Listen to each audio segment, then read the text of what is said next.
Hey, good evening, guys. So today we'll be looking at other methods in NumPy. So I'll just make a list of other methods here that we'll be looking at today. So we'll be making use of copy and view, uh, array. We'll be looking at array shape and reshape. Also be looking at iterating, uh, iterating arrays. We're looking at join, looking at split as well, looking at search, we'll be looking at sort and filter today. So without no further ado, let's start with the um, copy and view uh, I, array methods. Okay, so first of all, the reason why I put this together is because they slightly do the same thing, or they have a difference. But the reason, the slight, what they actually do, what they actually perform is, sorry, search and filter. So the actual thing they both do, the actual logic or approach they both follow is they can replicate an already existing array into a different array stored in another variable, right? But the main difference between copy and view is that the copy is a new array, it replicates a new array, and the view here is just a view of the original array. This will make sense as soon as I start writing code. So the copy owns the data, and any changes made when using copy will not affect the original array this the array was cloned or replicated for or copied from, right? And um, any changes, like I said, any changes made to the original array will not affect the copy. The view, likewise, the view method does not own the data, and changes made to the view would affect the original array. So any changes made to the original array will also affect the view, and any changes made to the view will also affect the original array. So it's kind of like a vice versa of what this guy does, vice versa of what this guy is supposed to do. So that's just a basic understanding of both of them. So I'll run an example. First off, I will declare a variable, still using the R variable name, and as usual, np, import numpy as np here, np dot our array method initialize an array, and then we pass in 1, 2, 3, 4, 5. Right. So let's say I want to clone this array, right? I'm going to print this to the console first. R, have this printed. You can see here. So let's say I want to duplicate this array, right? I want to duplicate this variable and then put it in somewhere else. So I'll call this A, R arrow 2, right? So to do this, I'll have to call the name of the variable where I'm trying to copy this array from, this here. I'll call the name of the variable, which is this, and then apply the copy keyword, the copy method, sorry, copy method to copy this array into this uh, variable.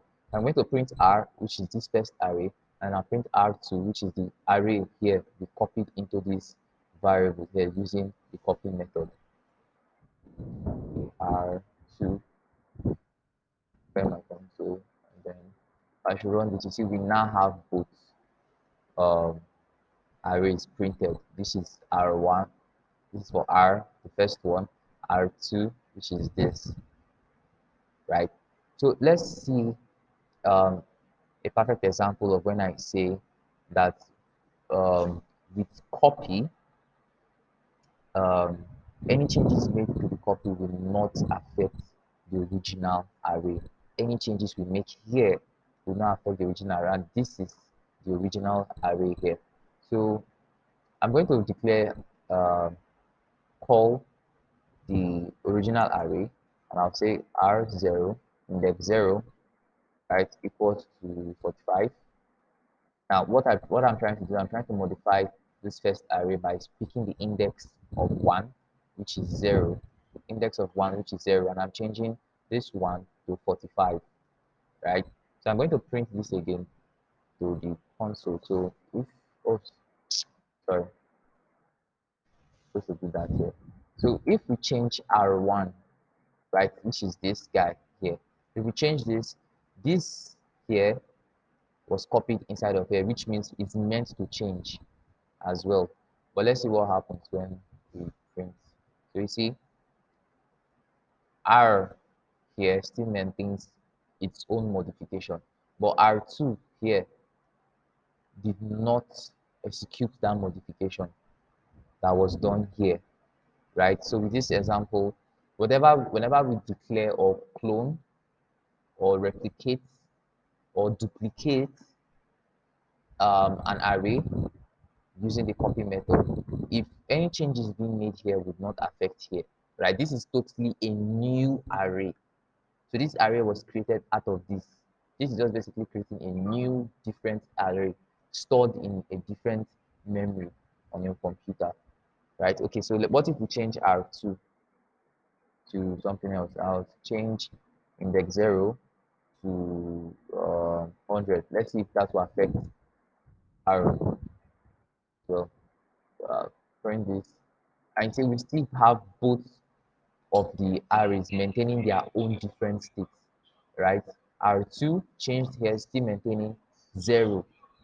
Sorry, still maintaining 100 here, and R, which is this guy, is maintaining its own state. So that's for copy, using the copy. Copy produces a new array from the original array, and whatever changes here would not affect here. Whatever changes here would not affect here as well. So uh, let's see the same example using view, using the view method, right? So I'm going to print this using the view method. I'll say print, spell that print correctly. Print R, and then print R2. Then my console run until we have 1, 2, 3, 4, 5 for R, which is the original array, and R2. Here we have 1, 2, 3, 4, 5, an array of a sequence of number from 1 to 5. So let's apply the same principle that we applied to the previous one. We said we try to modify R index of 0 is equals to, let me take 30 this time.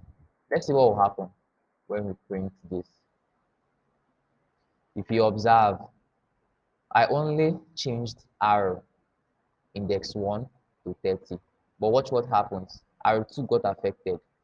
So that means if I should change anything that changes here, any modification that happens here affects the second numpy array that was declared inside of the R2 using the view method. So you can see the both of them here. They both have 30, 30.